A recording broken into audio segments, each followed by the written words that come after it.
Oh my God, tatanga-tanga naman 'tong TikToker na 'to, Diyos ko Lord, ano bang tinapos nito? True. Napaka-boba mo! Ang boba-boba mo! Unang-una girl, mali ang spelling mo, walang H ang Sarah. Ito naman, yun na nga lang, hindi mo pa magawa. Ano ba naman, tataka-taka naman ng babae ito. Anyway, ang galing mo na girl, wala naman palang nilalaman. Yung mga nakaranas ng mga ginawa ni Inday, halimbawa yung mga teachers, alam nila yung ginawa ni Inday eh. At may mga kakamping na teachers na nung umalis si Inday, they were defending Inday Sara as a DepEd secretary. Kaya hindi natupad yung pangako ng ROTC, so eki siya. Pero ang tanga-tanga mo, bakla ka ng taon, ROTC needs a law. Kaya ganito, itong mga ito ay hindi nila alam ang kanilang pinagsasabi.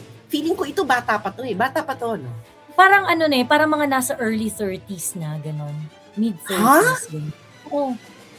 Majonda na siya. Hindi Majonda na na siya. Hindi niya ganyan siya mag-isip.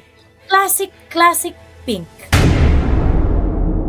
Alam mo yung content creator sa TikTok, yung nagsusulat siya, yung content niya, yung pag nag-e-explain siya, sinusulat-sulat niya yung content niya. I don't know. Ganito yung mga content niya. Ano siya yung parang financial kinembular, ganyan. Yeah. So, hindi siya political content. Tapos, grabe talaga, mukhang galit na galit siya kay Inday. Talagang mukhang pink na pink si ate mo. Well, ang default niya is that walang achievement si Inday. Anong relevance niya? Well, kasi nga, malaki siyang content creator. Pagkatapos, 619,000 followers siya sa TikTok. So wala daw achievement because according to her computation. Hindi naman daw niya na-achieve lahat ng mga pangako niya. Ha? Wait, magkaiba yung wala kang na-achieve at hindi mo na-achieve lahat. Wala kang na-achieve is mathematically zero. Ano ba? Why are people inventing new mathematics? I know, right? This is Sara Duterte. Tatakbo daw siya for president sa 2028. Since nauna naman siya nag-announce at vice president natin siya ngayon, tignan natin kung ano yung pinangako niya noong 2022 elections. Ano yung nagawa, ano yung effect, at kung ano yung kulang. Hindi ko na siya kinayang isulat lahat, so nag-print na lang ako. Lagi niya sinasabi, ang focus niya ay trabaho, kapayapaan, at edukasyon. So tinignan ko yung website ng Office of the Vice President. Wala akong nakitang programa that would help us get more jobs. Wala rin akong nakitang programa to improve peace in the country. Pero meron siyang effort sa education. Noong 2023, nilaunch nila yung agenda na matatag. Sinubukan ko intindihin kung ano yung effect ng matatag. Parang wala naman. Balikan natin siya mamaya. Next, nung tumatakbo sila, unity ang sinisigaw nila pareho. Unity daw. So ano nangyari? Ngayon, hindi na sila united kasi nag-away sila. Tapos, nag-resign din siya sa lahat ng cabinet roles na binigay sa kanya ni Marcos. So hindi na sila united. So sa akin, ligwak to. Next promise niya, itutuloy daw niya lahat ng reforms at programs nung tatay niya. Paulit-ulit niya sinabi yun sa lahat ng media interview. Sa ngayon, ang pinakamalaking program ng tatay niya ay yung War Against Drugs, pero wala namang bagong framework na nagawa at hindi siya pwedeng i-implement dahil they're currently being investigated by the ICC.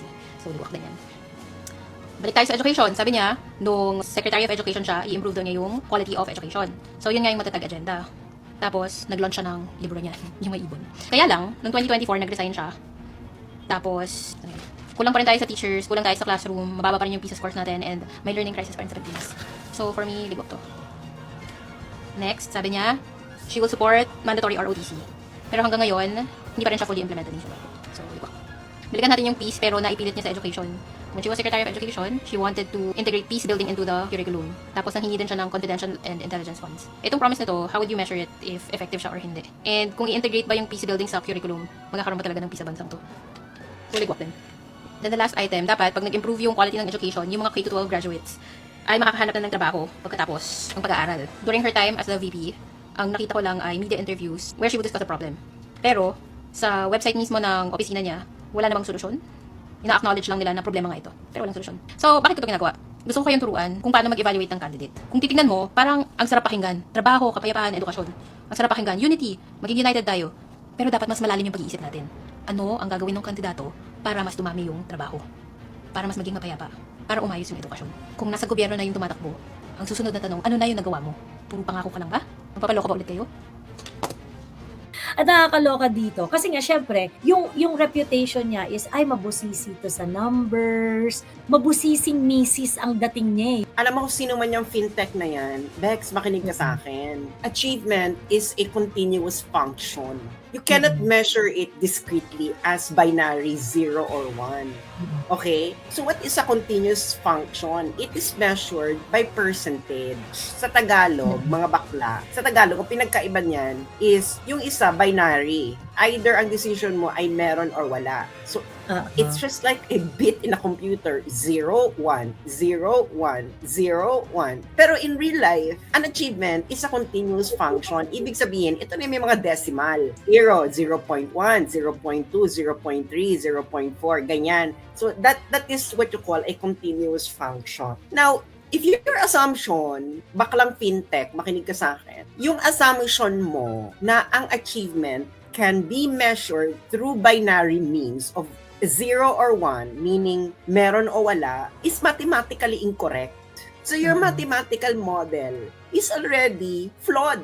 If your mathematical model of what you are modeling is flawed, your conclusion is false. Oo. Actually, ang problem niya is, basically, that's what she did. Ginawa nga lang yung parang binary, 1-0, Binary. 1-0. Ganun lang eh. Oo. Ang ginawa niya, meron siyang spreadsheet ng mga achievements, tapos meron siyang mga KPI, ano yung ina-expect na output, and then, dinedetermine niya, ay, hindi naman na-achieve, so X yan. Ay, teka, panoorin natin, mabilis lang naman eh. Mabilis lang naman yung effort niya. Takbo daw siya for president sa 2028. Since nauna naman siya nag-announce at vice president natin siya ngayon, tingnan natin kung ano yung pinangako niya noong 2022 elections. Ano yung nagawa, ano yung effect, at kung ano yung kulang. Hindi ko na siya kinayang isulat lahat, so nag-print na lang ako. Lagi niya sinasabi, ang focus niya ay trabaho, kapayapaan, at edukasyon. So tinignan ko yung website ng Office of the Vice President. Wala akong nakitang programa that would help us get more jobs. Wala rin ako nakitang programa to improve peace in the country. Pero meron siyang effort sa education. Noong 2023, nilaunch nila yung agenda na matatag. Sinubukan ko intindihin kung ano yung effect ng matatag. Parang wala naman. Balikan natin siya mamaya. Next. Ayun. So, actually, So, doon pa lang, meron na siyang misapprehension of facts. Yeah. Yes, Yeah, meron na siyang misapprehension ng facts. Ang sinasabi niya, ito yung pinangako niya ng election, ito yung mga nagawa niya. Actually, mali ka dyan, Inday. Mali ang pinangako sa operational na promise. So, ibig sabihin, girl, you are misleading the youth on how to analyze things. Bakla, kung ikaw ay nasa magkaiba, ipapaliwanag ko sa iyo ha, halatang, alam mo, oh my God, you are not qualified to give fintech advice at all if you do not know this concept. Why?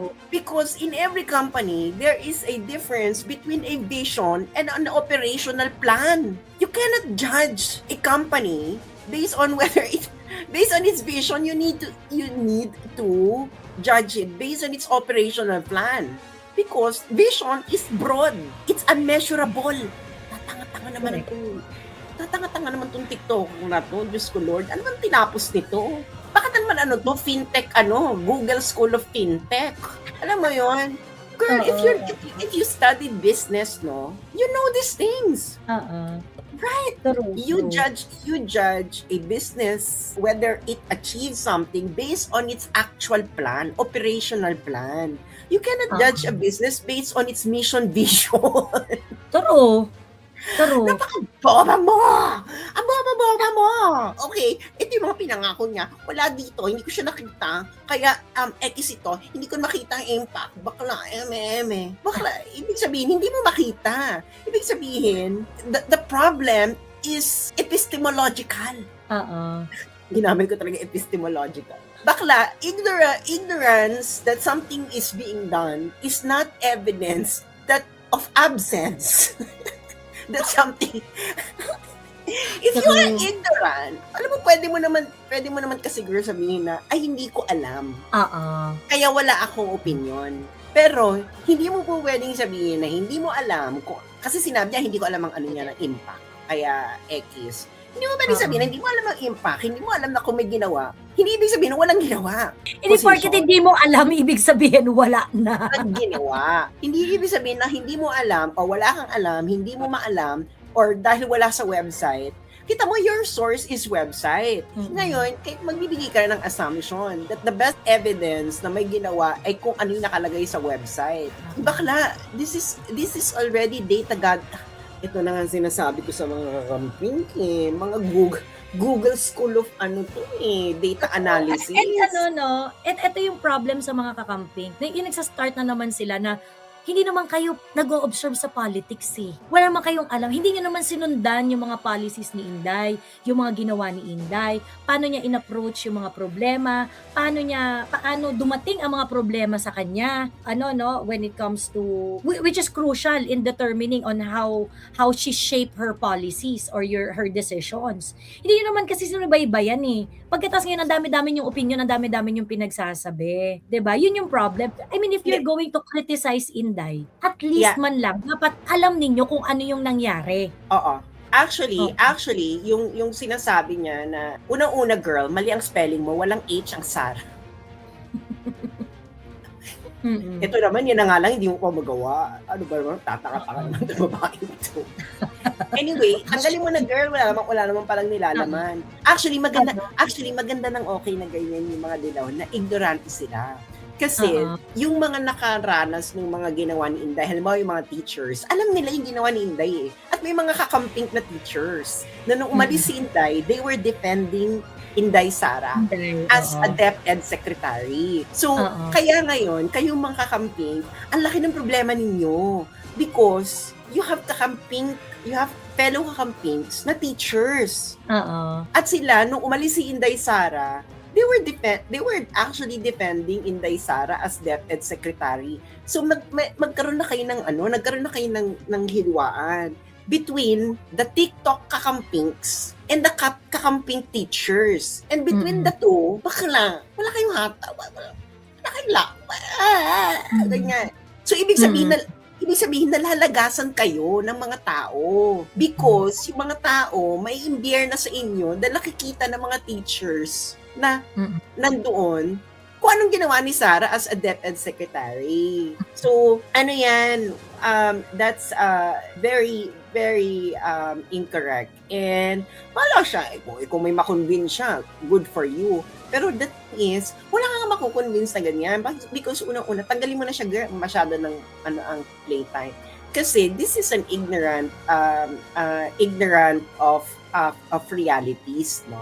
Of the situation. And when you analyze data, you need to take into consideration the context of the data that you are actually analyzing. Otherwise, you're not doing your job well. So, nagpapanggap lang siya na nag-analyze. Baklang ginawa mo lang, nag-download ka lang sa website. Hindi niya alam. Hindi niya like for example, wala namang programa si Inday tungkol sa job creation kay Nebular. Bakla, merong magnegosyo. Merong magnegosyo taday. So hindi rin niya alam 'yon. Hindi rin niya alam 'yon. Kasi nga si Bakla, wala talaga siyang experience. Bakla kung meron kang experience on analyzing plans and program and which one is related to which, hindi ka ganyan kabobo. Serious? Na parang dapat kinuha mo yung operational plan ng Office of the Vice President. Pati ROTC sabi niya pangako daw ni VP. No, it is really a promise of Inday Sara. Sara. It's really a promise ni Inday. Pero ito na nga masasabi ko, kaya hindi natupad yung pangako ng ROTC. So eki siya. Pero ang tanga-tanga mo, bakla ka ng taon. ROTC needs a law. Okay? Yung mga kakampi ninyong mga kamping against kayo. Ito na mga sinasabi. Kaya ganito, itong mga ito ay hindi nila alam ang kanilang pinagsasabi. Hindi ba? Hindi talaga nila alam yung pinagsasabi nila. That's why, feeling ko ito bata pa to, no? Parang parang mga nasa early 30s na, gano'n. Mid-30s, gano'n. Oo. Majonda na siya. Hindi na siya. Ganyan siya mag-isip? Classic pink. Classic pink. Yung alam mo yung parang, naman siyang sensible, ganyan. Pero pag nagsalita about politics, parang, Hindi dapat, na lang, kung hindi mo, mali-mali nga siya eh. Like for example, walang achievement. Walang achievement is zero. Ayun na nga lang eh, your mathematical model of achievement is binary. But that's not correct. Achievements are continuous function. Kaya nga sa mga companies, di ba, ang mga report, we have achieved 35% of this program. We have achieved a completion rate of 78%. Wala kasi walang kumpanyang magre-report ng... Oo. And also, for example, kunwari, nag-overachieve ka ng bonggang-bongga. Kunwari, meron kang goal. your goal is, let's say, A, B, C, D, E, F, G to be achieved within the entire fiscal year. Okay? Yeah. Within the entire... However, itong goal na to, na-achieve mo siya on the first quarter of the year. Na-achieve mo, bonggang-bongga. Is it a good sign or a bad sign? Actually, Is it it's a a bad good sign or sign it's because a bad sign? it's a bad actually a bad sign. sign. It's actually a bad sign because you already commit resources for that for an For the entire full year. year. Actually, you set your goals too low. Too low, oo. Actually, may tawag dyan na na you are actually gaming the system. In order Oo. for you to look like you're effective, you're going to set your you're going to lengthen the execution time, implementation time. You're going to lengthen your expected completion of a very, very simple goal. So that Oo. when you There's achieve something- the simple Oo. goal, when you achieve the simple goal in 2 minutes, for example, my goal, ang goal ko lang talaga, can be achieved by 2 minutes. Oo. Kaya gagawin ko, i-report ko sa planning, ito kailangan for 1 nito ng hour 10 yan. minutes. Kailangan Oo. nito ng 20 minutes. Pero alam ko na for 2 minutes lang siya. So ngayon, Oo. kung na-achieve ko siya ng 2 minutes, sasabihin ko, kita mo, napakagaling ko, napaka-effective ko. Ang goal ko na dapat matapos siya ng 20 minutes, natapos ko ng 2 minutes. Mm-mm. Pero you are gaming the system. Ibig So, sabihin, and that is not going to be mapped by a binary approach doon sa whether na-achieve or not achieve. Because kung ganun lang ang grading mo, sasabihin mo, okay, achieve. So, meron na siyang 1 point. 1 point, na-achieve niya. Pero, asan yung quality doon? Asan yung Yeah. foresight doon? Yeah, exactly. Asan yung ano doon? Ano siya, Ability to use the resources appropriately. Yeah, And, exactly. Plan better for the company, for the future, for whatever, for your organization. You weren't really Hindi nga able to achieve much for the organization as a Hindi. whole pag ganun yung ano. Hindi alam mo kung sinong kinukonvince na lang nila noon. Kaya sila nagaganyan, yung mga kakampings. Kasi kakampings are bleeding out. Oo. Kakampings are bleeding out. Ngayon, and I think sa kanilang mga in-house surveys, Joe, they have seen kung saan kung sino yung napupusuan ng mga kakampings. Kaya kita mo lahat ng kakamping videos ngayon, di ba, against kay Sara. Sino bang audience sa mga kakampings? Kakampings. So, ibig sabihin, they are trying to stop the slippage. Oo.